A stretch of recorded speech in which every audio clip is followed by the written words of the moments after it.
dimensiones que adquiere, cómo vivimos todavía en un mundo colonial, a pesar de que las administraciones coloniales han desaparecido de casi todo el planeta, excepto mi país, Palestina. Yo soy puertorriqueño.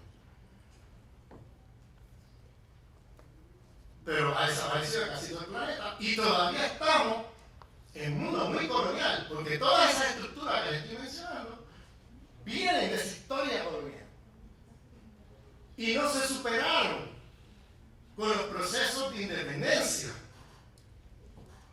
Fueron independencias sin descolonización, porque al otro día los países colonizados, al otro día, el primer día de la independencia, el primer año, por los primeros 100 años, por los primeros 150 o 200 años, estás todavía produciendo una o dos cosas para los centros metropolitanos. Estás todavía dependiendo de que lo que tú no produces, importarlo de la economía de ellos.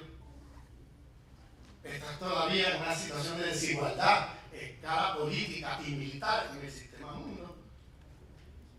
Estamos todavía con estructuras muy racistas, ¿no?, de organizar institucionalmente la vida, de la manera como se organiza el capitalismo y la división del trabajo, muy racista, muy sexista. Estamos con estructuras muy dualistas cartesianas de producción de tecnología. Estamos con estructuras muy racistas, sexistas de conocimiento y de producción de conocimiento. Entonces, terminaron las relaciones coloniales con las administraciones coloniales. No, todavía hasta nuestros días tenemos estructuras que sí siguen teniendo un fuerte sesgo colonial que viene de esa historia, pero lo peor de todo es que no nos imaginamos cuán coloniales, porque reducimos colonialismo a administraciones coloniales y no nos dimos cuenta que las relaciones coloniales no se agotan con la administración colonial. La administración colonial fue la condición de posibilidad de crear toda una jerarquía de dominación de tipo imperial colonial, toda una subjetividad, una forma de ser y estar en el mundo, donde vivir bien es consumir más. Toda una forma de colonialidad del saber, del ser y del poder. Colonialidad. Porque el colonialismo como administración colonial desapareció. Pero la colonialidad siguió. Y el gran mito del siglo XX es pensar que como las administraciones coloniales han desaparecido de casi todo el planeta, las relaciones coloniales terminaron y el mundo se descolonizó. Y resulta que no. El mundo sigue siendo muy imperial colonial todavía. Eso no se ha superado. Ni en el plano de la epistemología, ni en el plano de la economía política, de las relaciones económicas, ni en el plano de las relaciones de autoridad política, pues seguimos privilegiando también esta noción de Estado-Nación, que es una gran ficción eurocéntrica. Esa idea de que hay un Estado, una nación y una población, eso no existe en ningún lado. En todos lados hay la pretensión de Estado-Nación, pero las poblaciones son muy diversas en términos de identidad, etc. Entonces la pretensión de Estado-Nación crea más problemas que soluciones. Por eso los indígenas de Ecuador y de Bolivia desarrollaron movimientos que cambiaron las constituciones allí y hablan ahora de estados plurinacionales, de que somos varias naciones coexistiendo dentro de un estado. No es cuento de que hay un solo estado, una sola nación y una sola población. Eso crea más problemas que soluciones. Bien. Eso también es un aparato colonial que imitamos del norte global, sobre todo de los franceses, y que se exportó para acá, y se exportó para África, y se exportó para todos lados, creando más problemas que soluciones. Miren, los mismos franceses, los problemas que tienen hoy con los franceses de otros orígenes, ¿no? Porque hay franceses nacidos y criados allí, cuarta, quinta generación, que vienen de origen musulmán, o de origen africano, o de origen asiático, y miren los problemas que tienen los franceses por esa idea del Estado-Nación. Para darles otro ejemplo.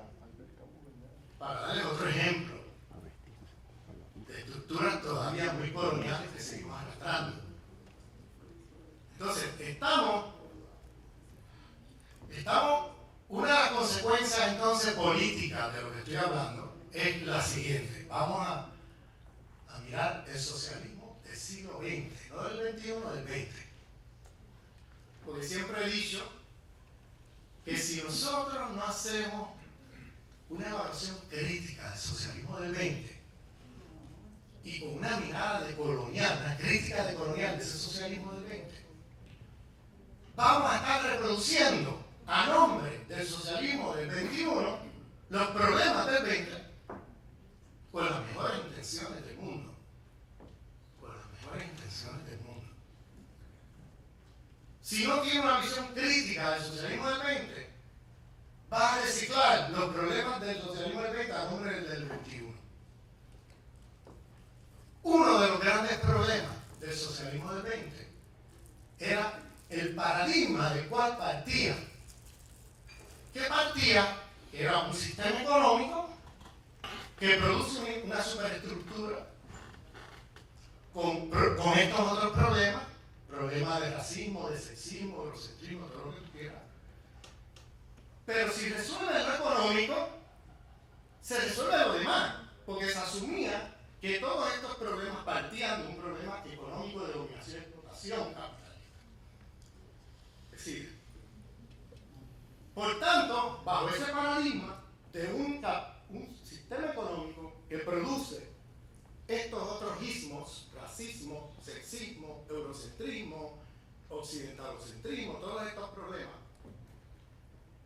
pues se asumía que entonces cambiando el sistema económico, lo demás se va a resolver. No solamente no se resolvió todo lo demás, sino que no se resolvió ni siquiera lo que se producía por resolver, que era el problema económico. ¿Por qué? Porque los medios definen los fines. Si yo me organizo contra el capital, reproduciendo las lógicas civilizatorias de la modernidad, es decir, si yo me organizo contra el capital, organizándome de manera racista, de manera sexista, de manera eurocentrista, de manera dualista, cartesiana, ecologicida, de manera cristianocéntrica, yo voy a reproducir todos los problemas contra los cuales estoy luchando en la lucha contra el capital. Y terminamos ¿con qué? Con capitalismo de Estado o con burocracias de Estado oprimiendo a los pueblos, incluso hasta invadiendo países del tercer mundo, como pasó con los pueblos soviéticos, que invadieron Afganistán, que invadían países. Es decir, reproduciste todo contra lo cual estabas luchando. Porque te equivocaste en el paradigma. Creíste que resolviendo, eliminando a los capitalistas, resolvías los problemas. Pero no solamente no resolviste todos los otros, sino que ni siquiera resolviste el que te propusiste resolver. Porque al otro día de eliminar a los capitalistas, seguiste actuando con concepciones racistas, con concepciones eurocéntricas, con concepciones dualistas cartesianas, produciendo tecnología contaminante, destructiva de la vida, y todo contra lo cual estabas luchando lo volviste a reproducir. Porque pusiste la causalidad en el sitio equivocado y creíste que resolviendo eso resolvía lo demás. Una visión bastante mecanicista, ¿no? Reduccionista económica, como dicen marxistas más sofisticados, ¿no?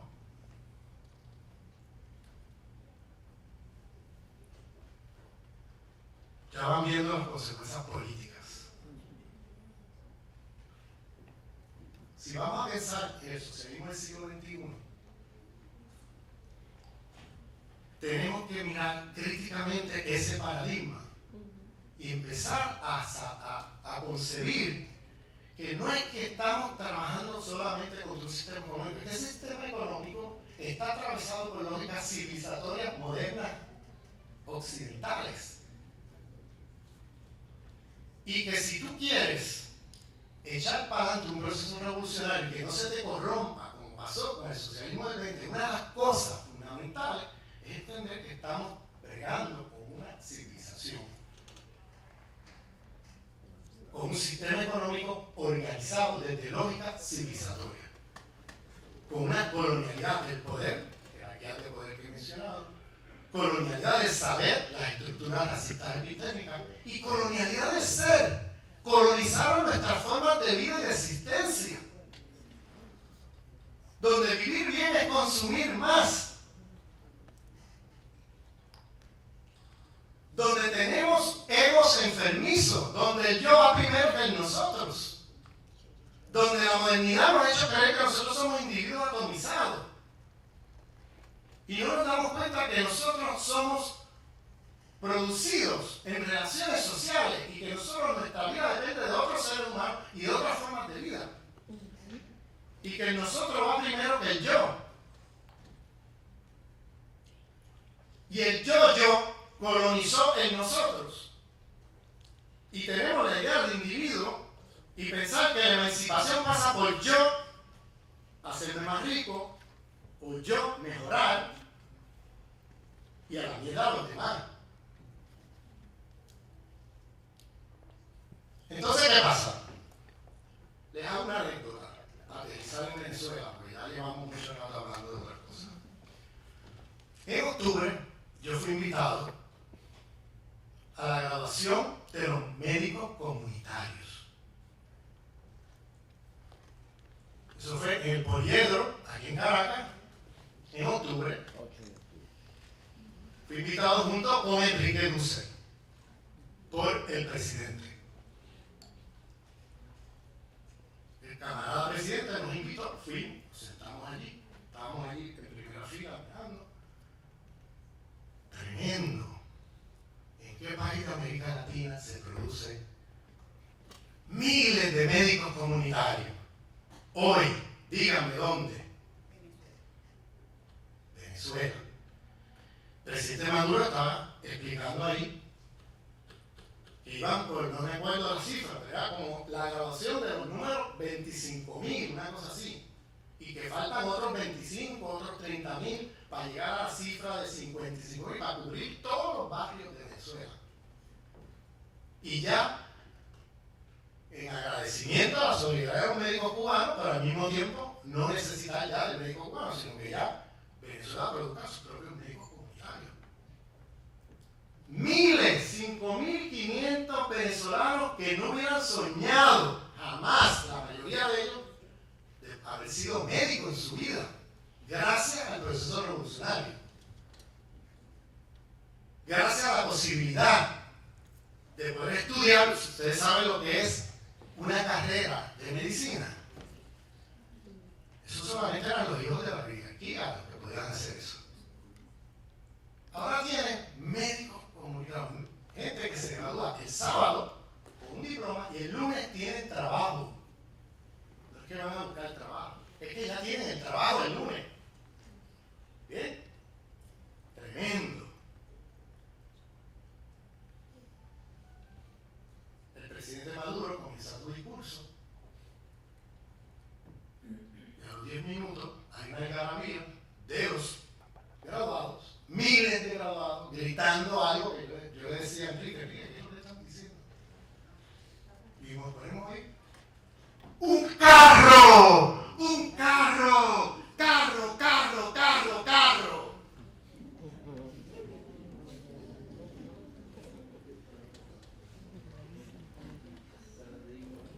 A los 10 o 15 minutos, imagínense la impresión, yo que vengo de afuera también.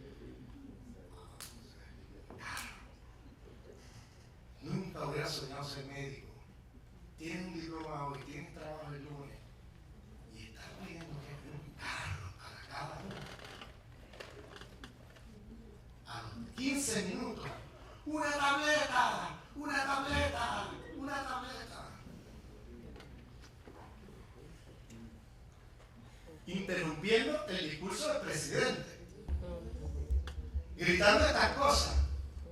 Al rato, una casa, una casa, una casa.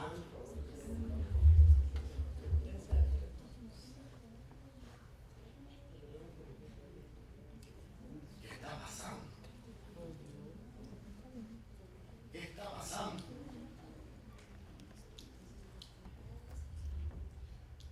Pues esto tiene todo que ver con lo que estamos intentando plantear.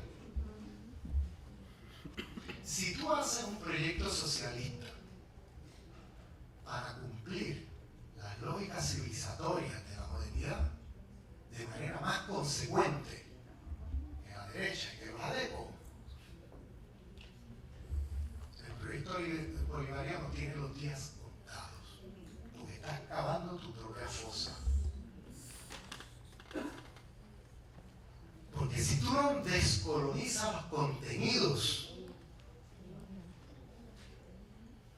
del proceso en todos los campos, en la tecnología, en la educación,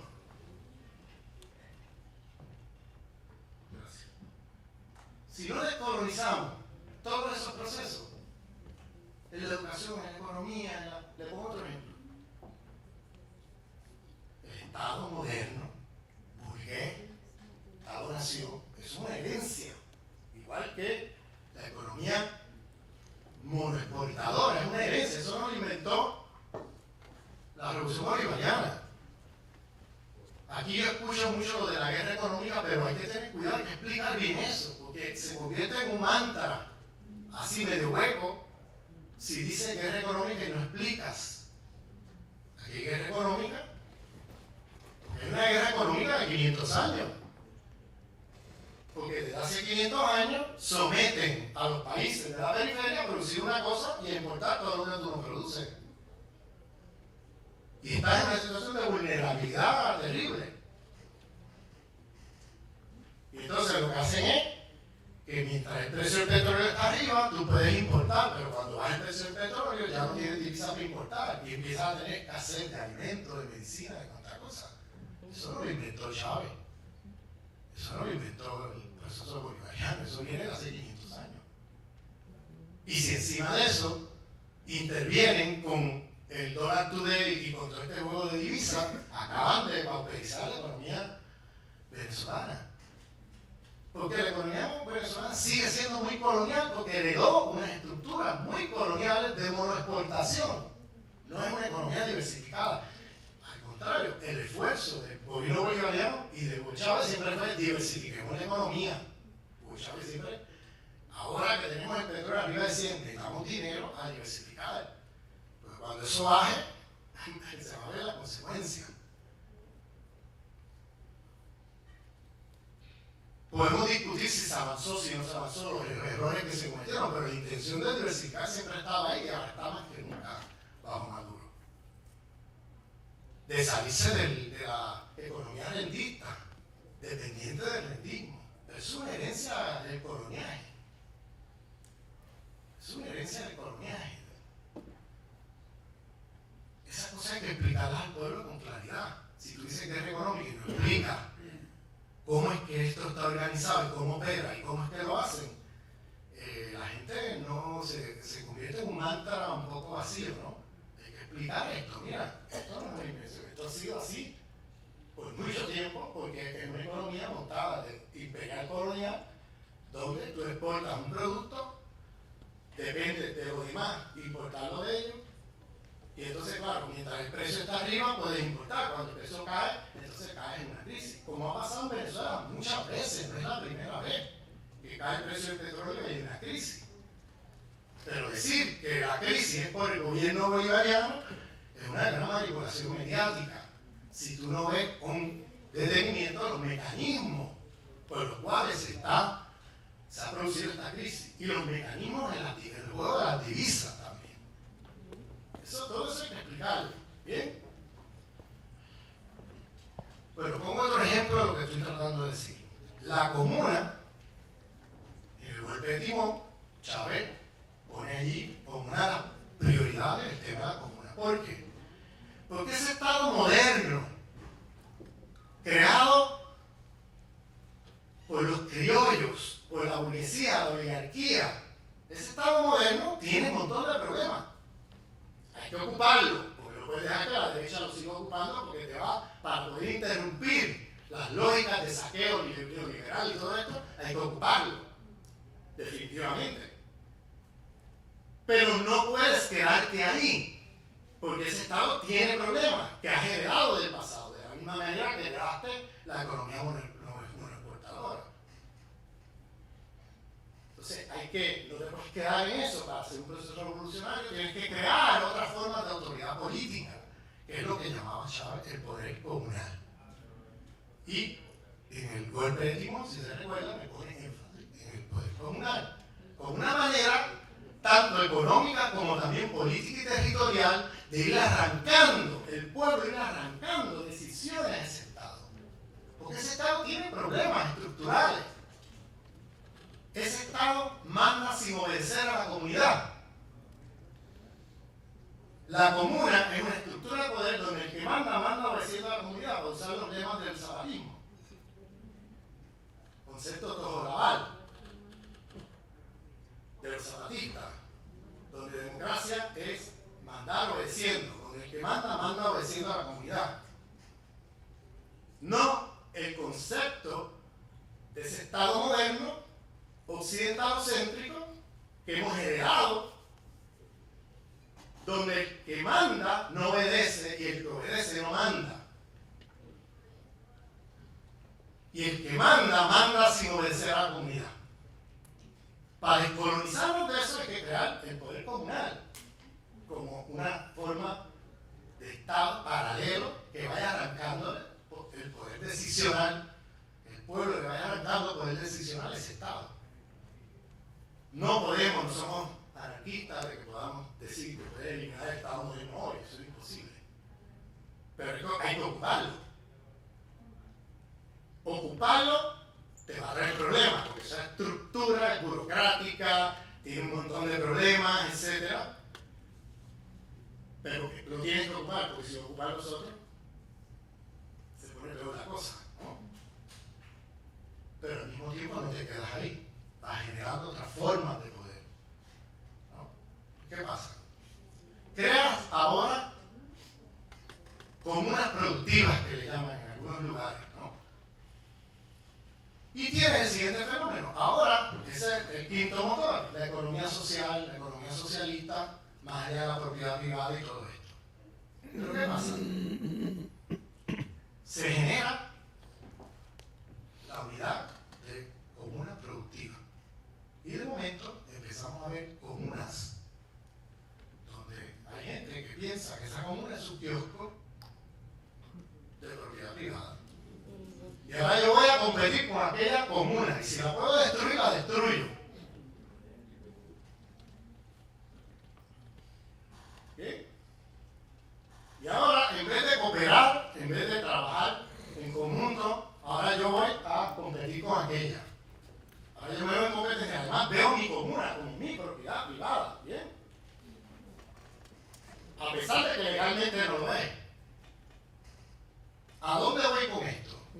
A que si no hay una revolución cultural descolonial de nuestra subjetividad, informada por esa modernidad como proyecto civilizatorio, ¿no? Ese proyecto civilizatorio de la modernidad, que nos hace tener necesidades falsas. Si no hay una descolonización de los contenidos del proceso,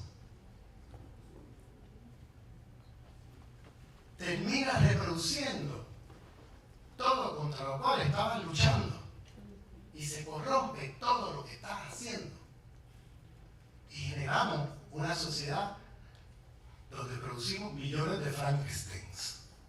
¿Se acuerdan de Frankenstein? Frankenstein es, en la película, ¿se acuerdan? Es un científico que le da vida a aquella cosa, ¿no? Frankenstein le da vida, pero Frankenstein se levanta y lo mata. No le dice, oye, gracias, me diste vida, lo mata. ¿Entienden la metáfora de lo que estoy tratando de decir? Si no hay una revolución de los valores, lo decía Che Guevara a principios de los 60. Decía, con incentivos materiales no hacen revolución. No es suficiente. Es necesario, pero no es suficiente. Tiene que haber una revolución en los valores, una revolución en la conciencia, una revolución en concepto de ciudadanía mismo, de cómo nos concebimos como ciudadanos.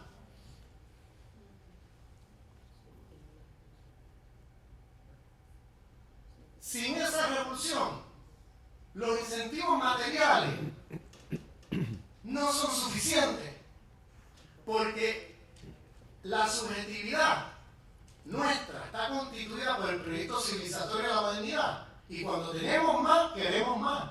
Y cuando tenemos el más del más, queremos más, más y más. Y eso no para. Por eso es que se da la paradoja, donde por un lado, gente que se beneficia del proceso revolucionario, luego se desvían. Luego se desvían.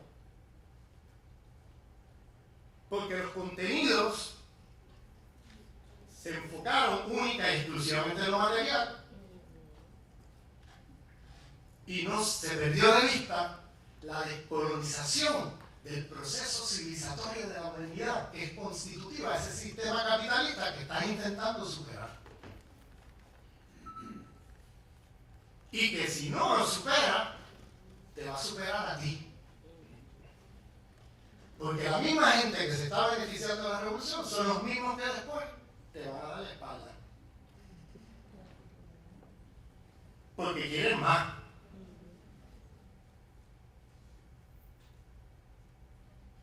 Tomemos otro ejemplo. La Universidad Bolivariana, yo no sé si la rectora está aquí. La Universidad Bolivariana de Venezuela. Tremendo. Se creó una universidad que ahora le va a dar título universitario a miles y miles de personas que de otra manera no hubieran tenido acceso a la universidad. Tremendo. Tremendo. Superando los límites de esa otra universidad al otro lado de la calle, la central. Y se crea una universidad que ahora van a entrar miles y miles de personas que nunca hubieran soñado con una educación universitaria. Y salen con los títulos y se quieren ir del país. O salen con los títulos y no, yo quiero más. Yo quiero tal cosa, yo quiero tal otra cosa. Dame. Esa cultura rentista. Esa cultura, esa subjetividad de la modernidad capitalista. De que nunca estoy satisfecho. Yo quiero más y más y más y más. Cuando abro los ojos, estamos creando millones de Frankenstein que le diste vida y luego te matan. La revolución les da vida y luego matan la revolución.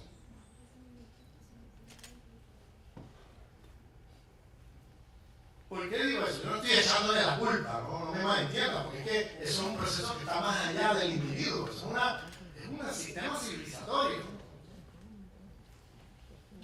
No hagamos ahora una especie de demonización de que estos individuos son esto o lo otro. No, cuidado, tenemos que pensar esto bien.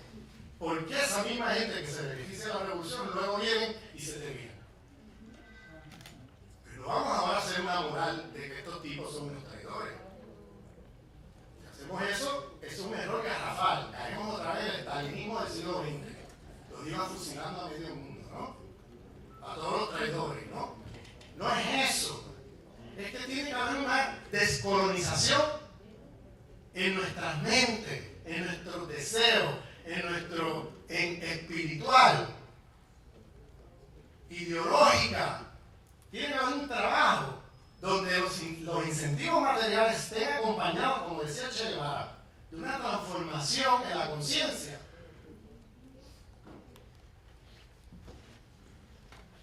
De una transformación en la visión de la ciudadanía. Que yo estoy aquí también, yo recibo, pero yo tengo deberes también. Y yo tengo responsabilidad. Y yo tengo que reciprocar.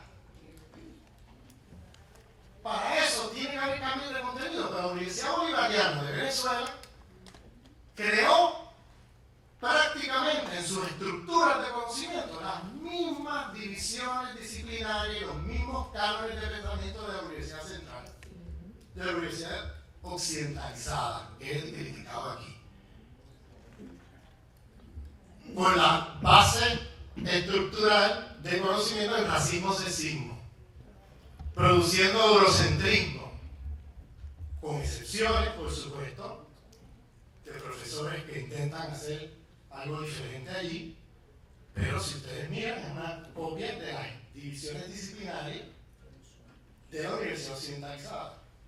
Fíjense que esas divisiones, para los que están en el sistema de educación universitario, porque aquí hay un buen número de personas en eso, fíjense que esas divisiones disciplinarias, sociología, ciencias políticas, economía, todas esas divisiones se crearon al calor de los intereses de los estados imperialistas europeos en el siglo XIX.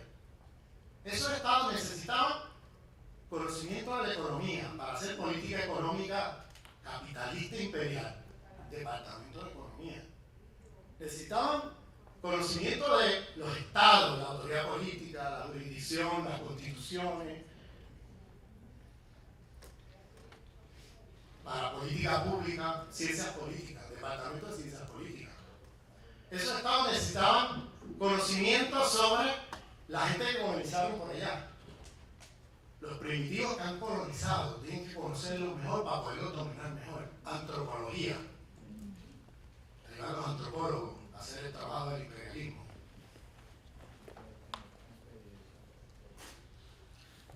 Esos estados necesitaban geopolítica imperial global, departamento de geografía. Fíjense, no quiero tomarme mucho tiempo con esto, pero observen que todas esas disciplinas fueron creadas para las necesidades de la dominación y explotación de los estados imperiales capitalistas europeos. Y todavía estamos en el siglo XXI. Con esas estructuras disciplinarias en las universidades. Y peor aún, la Universidad Bolivariana, creada por el proceso revolucionario, reprodujo todo eso otra vez.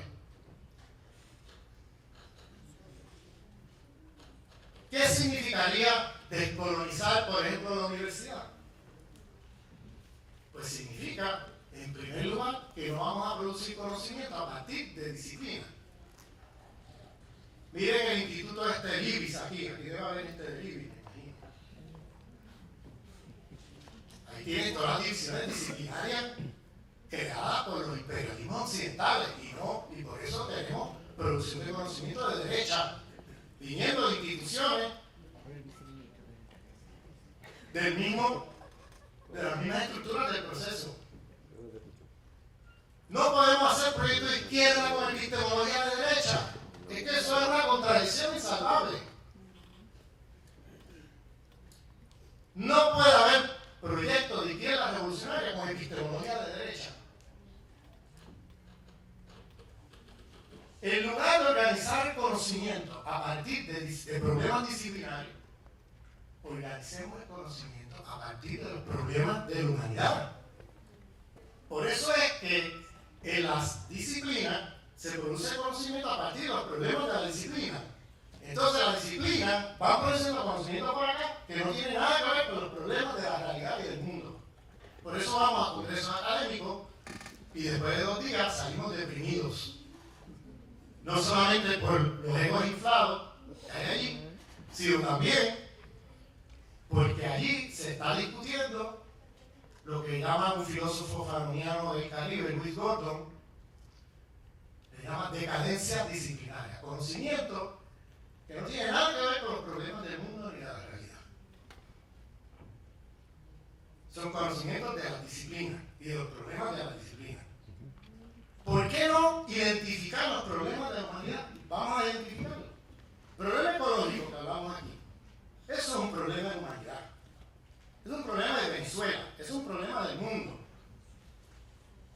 ¿Bien? En vez de estar y fragmentando conocimientos, vamos a mirar problemas y a partir de esos problemas vamos a producir conocimiento que no está atado a una disciplina.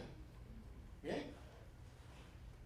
Entonces miramos la producción de conocimiento y imprimimos ecología de saberes a ese problema, es decir, diversidad epistémica. Ya yo no voy a descansar única y exclusivamente en lo que dicen en Hombre Occidental de 5 países. El problema ecológico, bien, ¿cómo lo piensan los pensadores críticos aymara en Bolivia? ¿Cómo lo piensan los pensadores quechua, críticos quechua, en el mundo andino?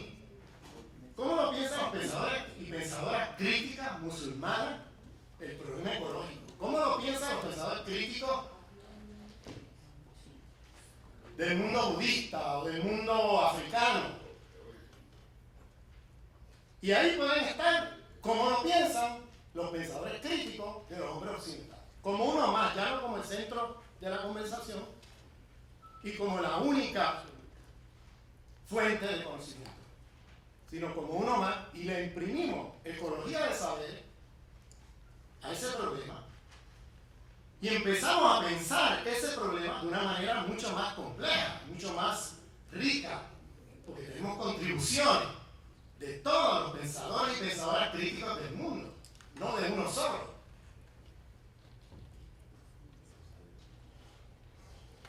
Tomemos otro problema, el problema del Estado-Nación. Es un problema, ha creado más problemas que soluciones en el mundo.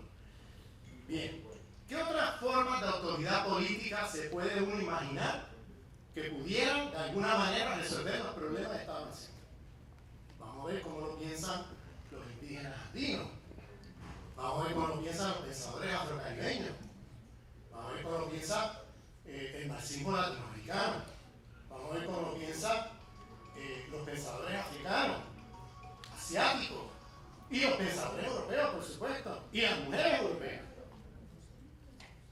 Entonces le metemos ecología de saberes y producimos conocimiento a partir de problemas. Otro problema, el socialismo del siglo XXI. Vamos a hacer una mirada crítica al socialismo del XX. Y vamos a ver cómo pensar el socialismo del 21, de cara al 21, y ver y meterle ecología de saberes. ¿Cómo está pensando ese asunto los pueblos indígenas del mundo, los pueblos musulmanes, los pueblos, o sea, los pensamientos críticos, no cualquier pensamiento, no me malentiendan. El éxito del sistema siempre ha sido hacer que alguien que esté abajo piense como los de arriba. Por tanto, porque tú seas africano, indígena o lo que sea, no quiere decir que ya tú estás pensando decolonialmente, críticamente. Piensa que estoy llamando la atención. Veamos cómo lo piensa el pensamiento crítico indígena. No cualquier pensamiento que diga un indígena. No estoy haciendo un populismo epistémico, no me entiendan. Sino el pensamiento crítico, esa gente que pensó críticamente desde su experiencia histórico-social, desde sus tradiciones de pensamiento, el mismo problema que estamos mirando. ¿Y qué podemos aprender de eso? Y ya nos descentramos de esa epistemología racista, sexista que hemos heredado y le imprimimos a la producción de conocimiento diversidad epistémica, ecología de saberes. Y lanzando algunas cosas, ideas muy rápidamente, porque esto tiene mucha tela, ¿no? Para que tengan una idea de qué cosas se pueden hacer para evitar que la persona salga al otro lado con un título buscando cómo salir de Venezuela o buscando cómo puedo insertarme para obtener más. No cómo salgo al otro lado con un título, pero con una conciencia revolucionaria, descolonizada, para aportar al proceso. De manera que no podemos hacer del socialismo del siglo XXI un proyecto que cumpla de manera más consecuente que la derecha las promesas del proyecto civilizatorio de la humanidad. Porque si haces un socialismo que haga eso, vas a terminar creando mucho Frankenstein. que al final van a matar el proceso. Entonces, fíjense, y espero que ahora se entienda la importancia del giro descolonial, la importancia de la descolonización en un proceso revolucionario. No se puede entender diciembre del 2015 sin entender esto que estoy diciendo. No se puede entender. Porque luego de que millones de personas hayan salido de la pobreza, luego de que miles de personas se hayan beneficiado del proceso, no puede ser que no hayan salido a votar o que te hayan votado en contra. A no ser que hay algo que estás haciendo que no está bien hecho. Donde se están reproduciendo cosas que al final se te vieran en contra.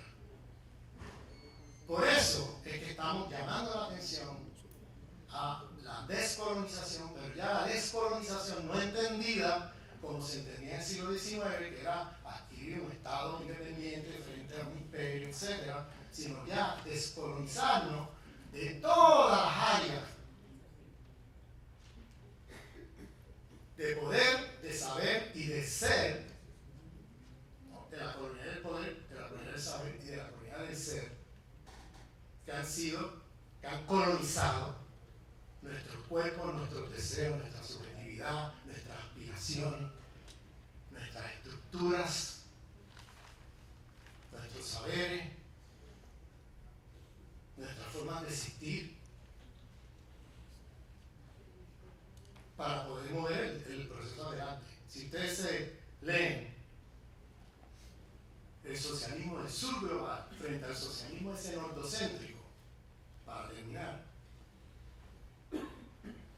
el socialismo nordocéntrico hablaba de las fuerzas productivas, ¿se acuerdan? Un concepto marxista. Y decía, el nordocéntrico, reducían fuerzas productivas a tecnología. Y se decía que cambiando la tecnología se producía un cambio en la conciencia de los humanos. Había una visión mecanicista del humano y se asumía que la fuerza productiva lo más importante era la tecnología. Mientras más tecnología moderna, etcétera, más se produce aquello que se hablaba. ¿Se acuerdan aquello del hombre nuevo? Se producía, decían que se producía el hombre nuevo. Era como se hablaba en aquella época. Que mayor tecnología producía el hombre nuevo. Y aquellos que conocen un poco de esa historia, se produjo aquel obrero estajanovista, que era aquel obrero que producía no sé cuántas toneladas de acero por hora y no sé qué más. Y supuestamente ese obrero era el hombre nuevo, porque gracias a la tecnología pues se cambiaba la conciencia. Es una visión mecanicista, reduccionista, de ese socialismo nordocéntrico. Si ustedes se fijan en los pensadores del sur global, del socialismo del sur global, Mao, Ho Chi Minh, Che Guevara, Fidel Castro, etc., el mismo Hugo Chávez, el concepto de fuerza productiva en Marx no es solamente fuerza, no es tecnología, es el conocimiento, la cultura de los seres humanos. Ese es el otro elemento de la fuerza productiva. Y ese es el elemento más importante para el pensamiento del sur global, del socialismo del sur global. Lo ves en Mao, lo ves en Che, lo ves en Ho Chi Minh, lo ves en Fidel, lo ves en Hugo Chávez. Donde el cambio en la subjetividad, en la conciencia, en el cambio en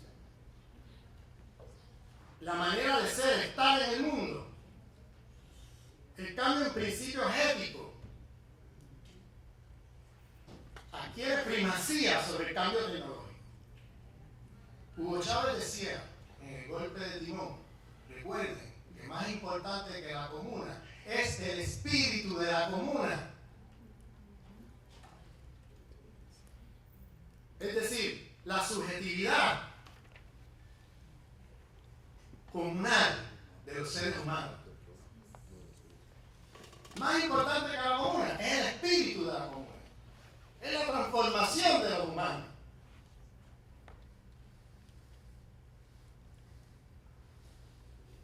Si no hace ese cambio, el proceso de revolución tiene los días contados. Y por eso la invitación es a trabajar la descolonización, pero no entendida en esa manera que se entendió en el siglo XIX, sino entendida en este otro sentido más amplio y más profundo de descolonizar la colonialidad del ser, descolonizar la colonialidad del poder y descolonizar la colonialidad del saber. Muchas gracias.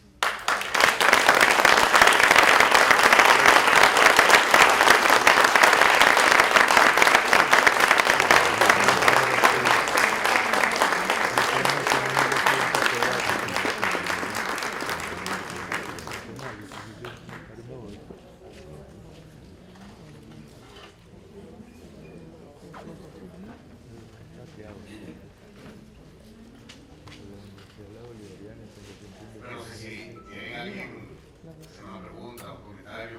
No te pongas tan arriba.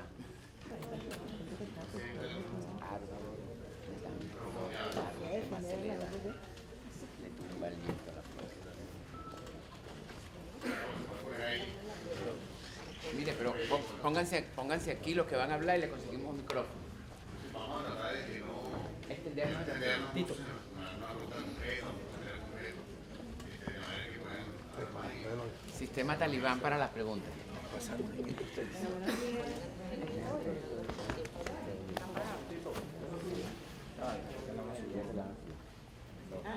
Sí, buenos días, gracias por todo lo que ha compartido con nosotros hoy. A mí me llama la atención dos preguntas, ¿no? El concepto de educación con el cual se estaba de alguna manera, digamos, haciendo un análisis de la Universidad Bolivariana. En su documento rector aparece lo de la transdisciplina, de lo de complejidad, y es posible que allí no se haya podido desarrollar todas esas apreciaciones, pero quizás faltaría como agregar qué pasa con el mundo de fuera, qué pasa con la crisis civilizatoria, donde todos y todas tenemos acceso a los medios de comunicación, al internet amplio, abierto, a todo lo que nos puede proporcionar un teléfono moderno, que yo me llamo llamar inteligente, porque parece que todo el peso estuviese recayendo sobre un cuadrado, ¿no? Un espacio, donde la gente interacciona y va, sin dejar de pensar que hay alguna responsabilidad, pero sabemos que quizás el medio audiovisual impresiona más, marca más ese tipo de conducta que ciertamente habíamos apreciado y habíamos criticado en su momento, ¿no? Y hay otra parte que quisiera que si puede orientarnos hacia eso. Hay posibilidades de que eso se haga al revés, que se descolonice primero el pensamiento